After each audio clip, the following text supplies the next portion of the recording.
職人としては目と口で再現できるようになるべきだし、私もなりたいし、みんなもなってほしいと思いますけど、ただ大きな会社の中でやっていくにはやっぱり数字が大事。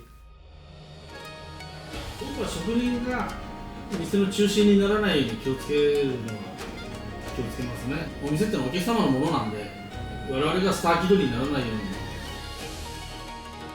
完全一体の妙っていう、魚が主役、シャリが主役って言うけど、でも全部がこう混ざらないとお寿司にはならないっていう。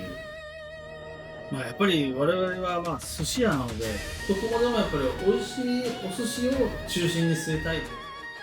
竹の毛利武史と申します。昭和41年11月20日生まれ、59歳。生まれは東京都の新宿区。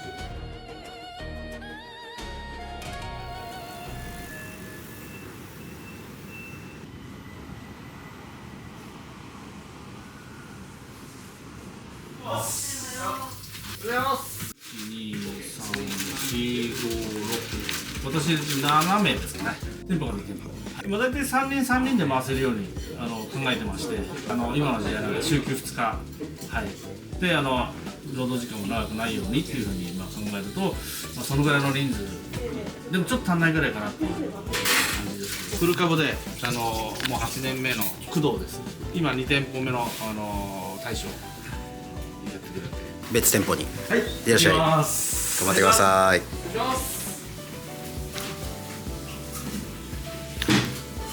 杉山ハム太郎、空母からハム太郎と呼ばれるんですけど、3年目ですね。はい、彼は大学出てすぐうちに来てくれて、鈴木君最初来た時に緊張してて「こんにちは鈴木と言います」話し方が面白すぎて、ロボットになりました。ロボさん、SE ですね。エンジニア、はい、でやってたんですけど、寿司の世界に、はい、りっちゃんという、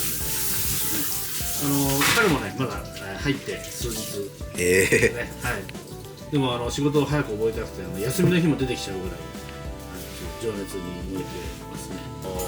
ケイデン君、職人歴としては、寿司は約3年、はい、料理はその前イタリアンなんかもやってて、はい、でアメリカから来てるんですけど、日本の寿司をしっかりまた勉強し直したいっていうので、ついこの数日うちに入ってくれて、せがれで、毛利健太郎です。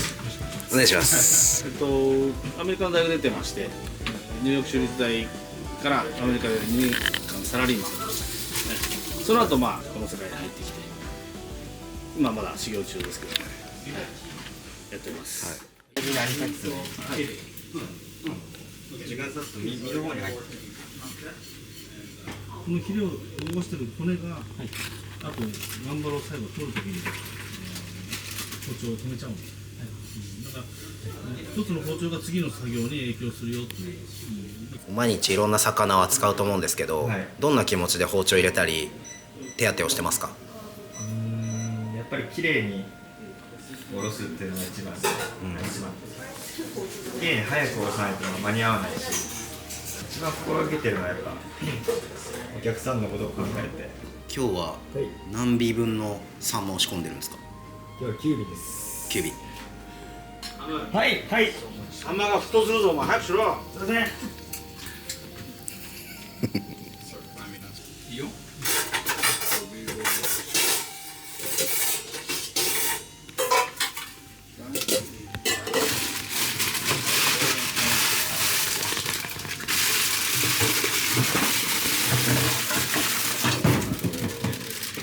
宮城県の赤貝です。ゆらげです。はい。もう最後、これで今シーズン最後ですかね。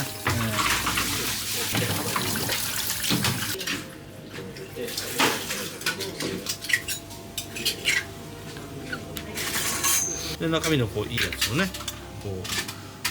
こうちらっと見たときにこの身が張りがあるやつがいいですね。これ薄っぺらいやつがたまにいるんで、そういうのは選ばないですね。貝はやっぱりね、鮮度勝負なんですよね。身の厚さとかその生きの良さをアピールするのはすごく大事なんで、この赤がいいとかその生で使う貝はやっぱり特にいいのを選ばないとダメだなっていう感じですよね。彼の中でも人気ランキングでやっぱ赤貝は、やっぱり赤貝はね、昔の職人なんかは赤貝がなくなったら店閉めた方がいいっていうぐらいのね位置づけでしたけど、今もう値段も上がってきちゃって、なかなかねそうも言ってらんないようになってきましたけどね。これ今豊洲からいろいろ仕入れてきた魚たち、はい、毎日基本誰かしら行ってバイクでこの発泡後ろに積んで持って帰ってるんですけど、でもう好き次第みんな仕込みにもう順次バーってやっちゃって、まあ、11時半ぐらいまでやってで休憩で夜が4時まで4時から夜まで、はい、そんな感じで入れて、うちが使うのは 400g 結構大きいサイズのうなぎなんで、大きすぎても良くないとは言われてるんで、400g でそんな長さがなくて太いやつ、ぷっくりしてる感じですね。ぷっくりしてる感じですね。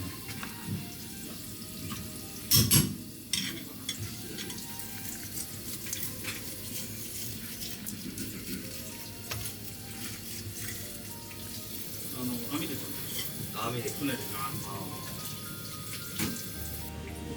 自分の修行でもあるんですけど、お客さんにお出しするものなので、とにかく手数を少なく早く扱えば扱うほどやっぱ鮮度保てますし、まあ今日のお魚はどれぐらいのどういう味するんだろうなっていうのを想像しながらやると楽しいですね。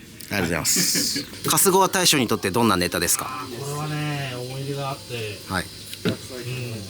今でこそなんか急にこう皆さんカツオやるようになったけど、しばらくね寿司屋でカツオどこも置いてなかったんですよね。若い人たちがどんどん寿司屋やるようになって、昔のことを研究してるのかなって思うんですけど、これは本当寿司屋の中では割とまあセンターにいる魚で、特に江戸前寿司はこういう小さい魚っていうのはすごくこう大事にするんでね。大体でもね物がいいのはやっぱり愛媛とかなんとなく多い気がしますね。うっすら雪が積もるぐらいですね。魚の大小にかかわらずその量は私変えてないんですよ。で時間を変えるという、これは塩抜き少しね5分ぐらい。寿司竹さんの春日は塩だけ？塩だけ。あ、だけなんですね。だけですね。貝を自分で締める鮮度のやつがいいですね。この中から見てしっかり貝柱が立派なやつを、はい、選んでくるんですけど、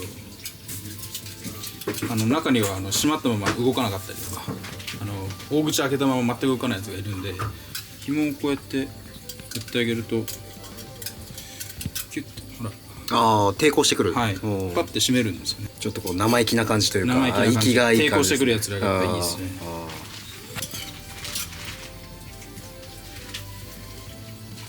そんな時期はありましたか？まだ続いてます。まだ続いてます。ちょっと砂噛んでるんで一回洗って、はい、でちょっと湯通しします。そして結構さっと。そうですね。もう身自体はもう5秒とかそんな話ですね。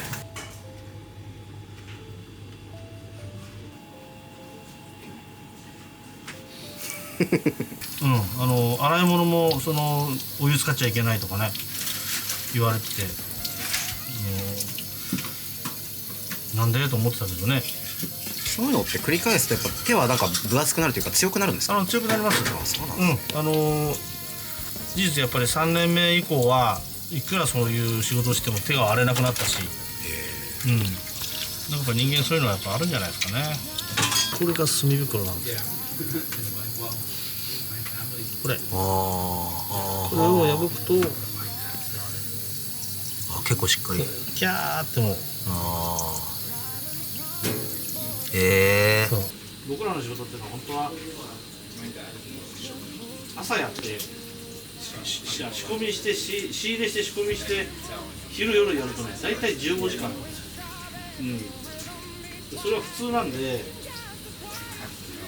普通だからそういう風にこう見てほしいんだけど、1日8時間の枠でこう法律が定められちゃってるからちょっとやりづらいなっていうのは、ありますね。で残るんできれいなスピンでこ取ってあげて、これで出来上がりですね。でも本当にすごく皮自体薄いじゃないですか。薄いですね。でもこれを剥がす剥がさないで何が変わるんですか？やっぱりね、人間の口って敏感だから、これが残ってるとちょっと気になりますね。こ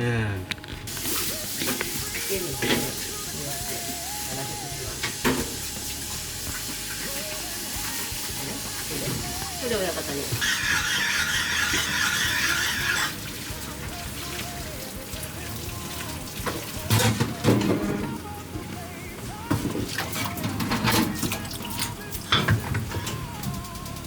これがちょっと強めの塩水になってるので、はい、これで冷やしつつお塩もちょっと入れるっていう感じですよね。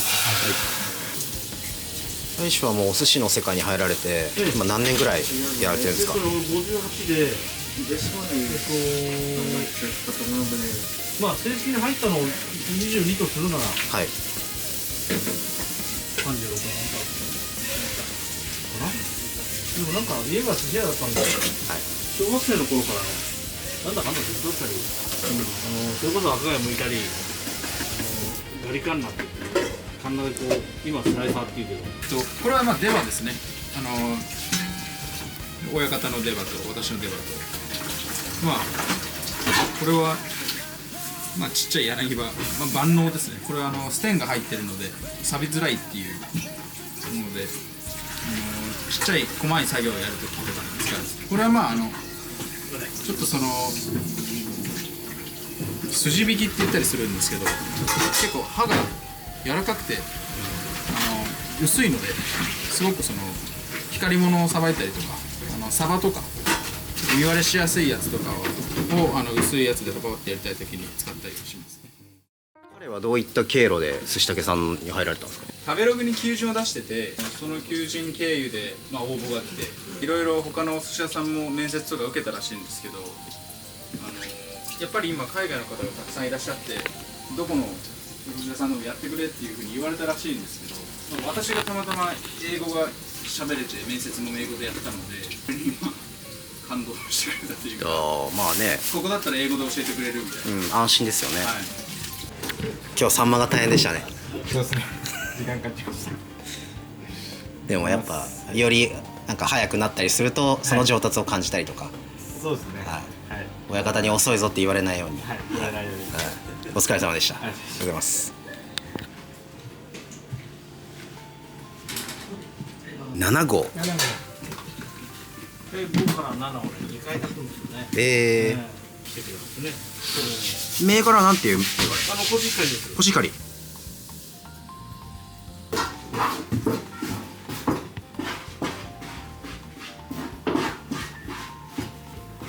寿司屋にとってのシャリは、いやーもう命ですね。これがダメだと何やってもダメなんだね。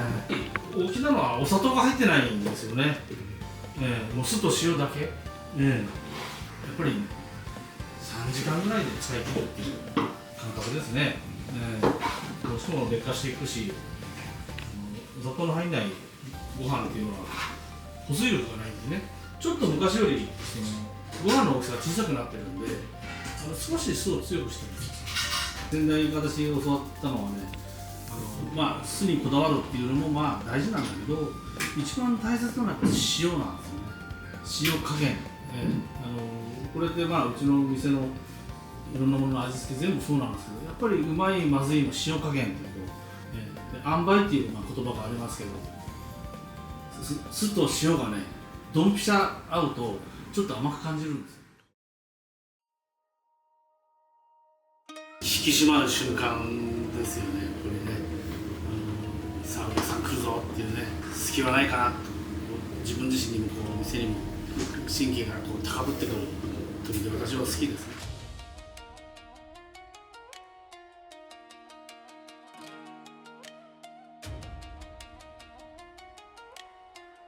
マグロはもうマグロ専門の仲卸ですか？そうです。うちらしくあまり名もないところから、名もないけどいい仕事をしてくれるマグロ屋が万光水産っていうんですか。聞いたことない。小さくやってる店で。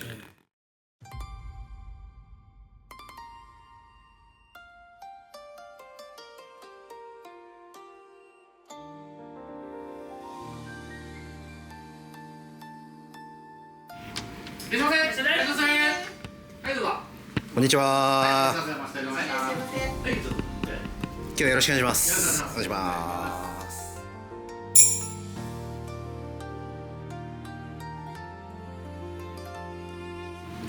ホタテと貝ひもの酢の物です。赤酢とだしとで作っております。3倍酢ですね。3倍酢。はい。ホタテも贅沢に丸々1個入ってます。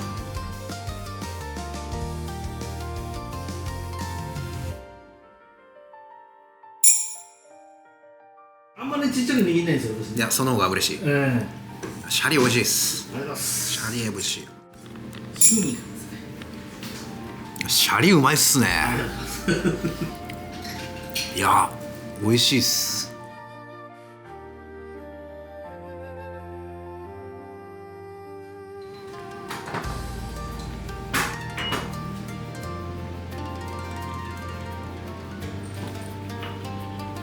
はい、こちらヒラメですね。青森です。これすだちですか？すだちです。すだちのまた爽やかさが。うん。いや、なんかヒラメでも切り付けとか厚みはあると思うんで、ですけど、ちゃんとなんか肉々しいというか、まあ炭の香りがいい香りがしてきました。やっぱ炭を使うことによるメリットってどんなところですか？やっぱりね、対照的なのがハンドバーナー。私ガスの香りがついちゃうのがあんまり嫌で、まあじゃあ何がいいのかなって言うと、やっぱり一番が炭ですよね。炎にね水分がないんですね、炭っていうのは。サンマです。生姜ですね。はい。うわ、ワイルドだな。入れがすごいですね、これ。ちょっとびっくりです。最高です。溶けました。塩だけです。塩いくら。はい。きれい。仕込みはばらしたら、はい。塩だけ。どれぐらいつけるんですか？もう塩なじませておしまいなんですよ。この寿司だけ上原本店さんを漢字一文字で例えるならはい。何になりますか？2つ。そうなんですよ。はい。やっぱり分かりやすいところでは、まあ、リンとね、背中が伸びたしっかりと誠実な感じっていうんですかね。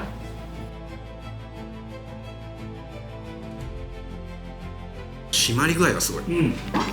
水っぽくないですね。うん。でもおっしゃるようにやっぱ貝はフレッシュじゃないとダメっていう、その感じがすごいありますね。こればかりはね。みずみずしい。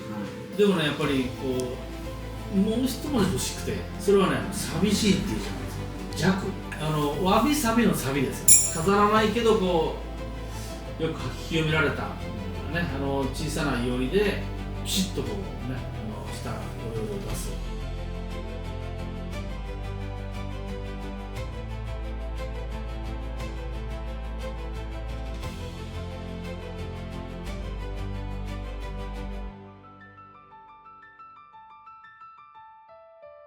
こんないかついというか、うわ、何これ。やばい。これもでも炭でさっと皮目だけです。皮目だけいただきます。でもこのやっぱ身がかなりプリプリな感じの食感が意外と新鮮です、はい。のどぐろってどっちかっていうと結構最近メジャーになった魚じゃないですか、大将が若い頃って握ってたんですか？握ってませんでした。いつ頃かな、30年近く前にはあった気がしますね。炭火の魔術師黒米です。お塩とお醤油ですね。きちんと火入れをして甘さが出てくるタイミングかつ硬くならない。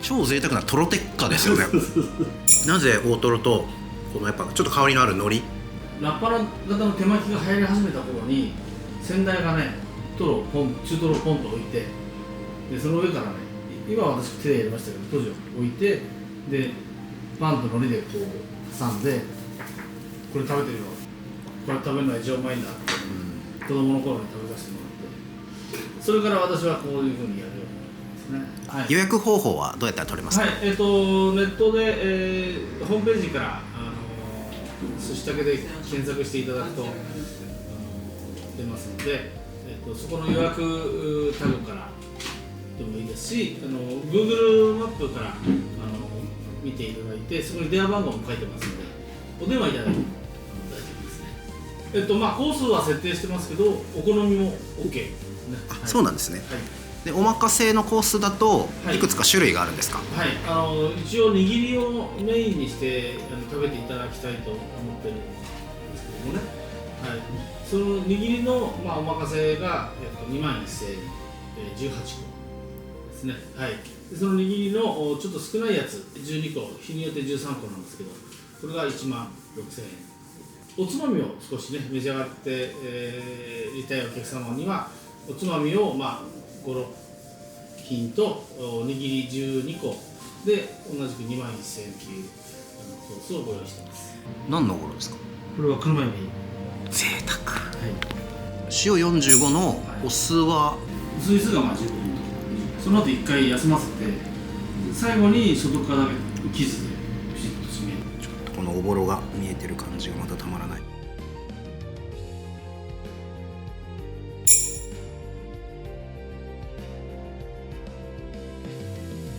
寿司竹さんのカスゴはもう塩だけ、酢はなし。こ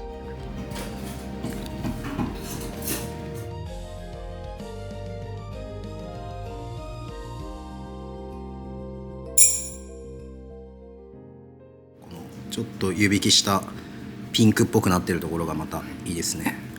これもさっきのこのある種むきたてというか、むきたてですね。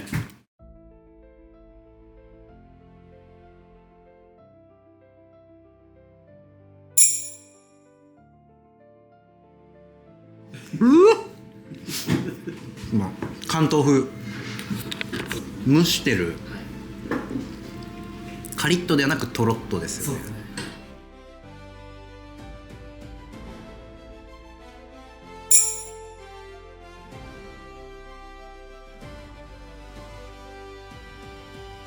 シンプルなフォルムですねこのザ・ウニの軍艦。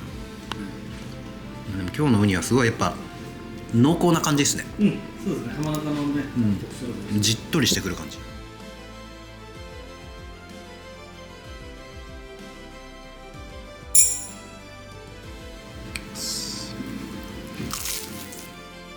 毛利さんがどのネタにももちろん愛着あると思うんですけど、はい、寿司竹さん的なネタというか、うん思い入れがあるネタを強いて選ぶなら何ですか？一つはい。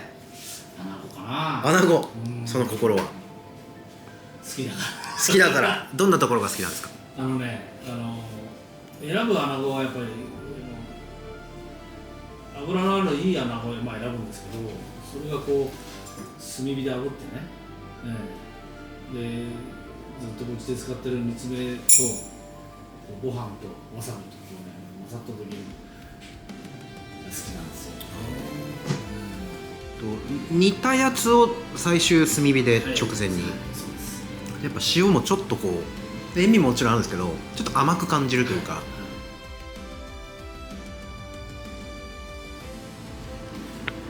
寿司竹さんでは卵も基本握りで。いいですね。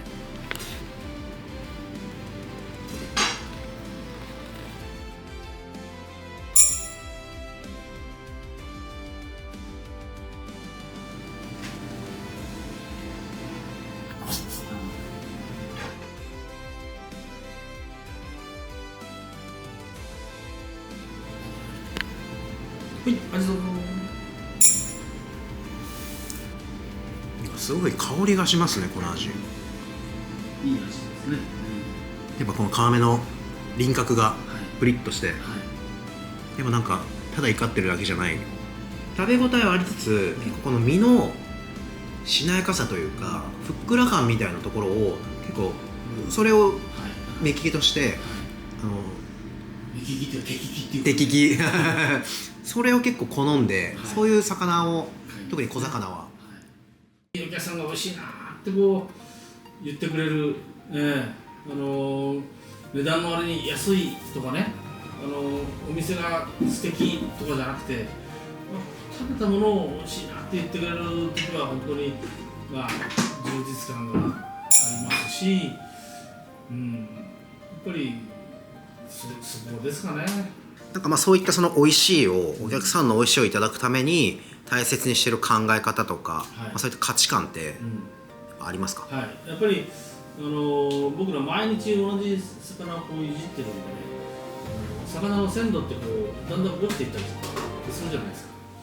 で魚ってこう締め立てがすごく硬くて味がなくて、だんだんこう緩くなりながら美味しくなっていって、ピークがちょっとあって、その後落ちていくんです。この落ち目のところをどのぐらいこう自分に厳しく合格ラインを設定できるかっていう、ずーっと落ちちゃってるのにまだ大丈夫ってやっちゃうと、やっぱりね、お客様の方が今口が肥えてるんで、自分たちいつも使ってるからこんなもんだよって思いがちなんだけど、そうじゃなくてやっぱり自分よりはるかにそのお水力をよくご存知のお客様にも喜んでもらうためには、合格ラインを厳しく設定するってことなんですよね、魚のね。やっぱり時間経ってもこの米の輪郭、やっぱちょっと甘い米が、お米自体がすごい美味しいなっていう。松茸のおすましですね。魚の漁師さんに手作りの積丹の海が広がりますね。さらに松茸の香りが、いやこれ地味にめちゃくちゃ贅沢ですねこのお椀。森大将、今日は楽しく美味しい時間ありがとうございました。ありがとうございました。今日18貫いただきましたけど、本当あっという間で、全部でも個性的で美味しかったんですけど、改めてこの寿司竹上原本店さんのこだわってらっしゃるところとか、大切にされていることってどんなところですか？まあ、やっぱり我々はまあ寿司屋なので、どこまでもやっぱり美味しいお寿司を中心に据えたいというのは、まあ、常に思ってまして、私もまあ飲むのが好きなんで、寿司屋をこうお酒を飲むところみたいにね、私自身もそれは全然否定しないし、そうしたいと思うんですけど、ことこう自分のお店ではやっぱりお茶とお寿司でも全然OK だし、そういう人を大切にしたいなという思いでやってますね。はい、赤身からスタートっていうのが、やっぱこう寿司屋だよっていう。そうですね。やっぱりマグロの赤いところっていうのはすごくそのマグロの本質を表すんで、店の顔みたいなものなんでね、はい、まあ名刺代わりというか。もう何回も言いますけど、僕はやっぱりこの、握りを食べてほしいっていうところも含めて、寿司竹さんもシャリ、このシャリをぜひ寿司好きの皆さんに食べていただきたいなというか、本当塩梅が素晴らしい赤酢の酢と塩のシャリ、ここが今日一番感動したところです、本当に。やっぱでもまあ息子さんのとかじゃないですけど、やっぱ炭を当てたネタがやっぱり強いですね。サンマ、のどぐろ、あとうなぎ、この辺はもう素晴らしかったですね。やっぱりもうこの握りは本当に食べて、幸せな気持ちになりましたし、うまいっていうなんかそのドストレートな幸福感をすごい感じられるお店で、寿司好きの皆さんにぜひたくさんの方に来てほしいなと僕も思ったので、今後とも頑張ってください。お元気で。今日はありがとうございました。ごちそうさまでした。どうもありがとうございました。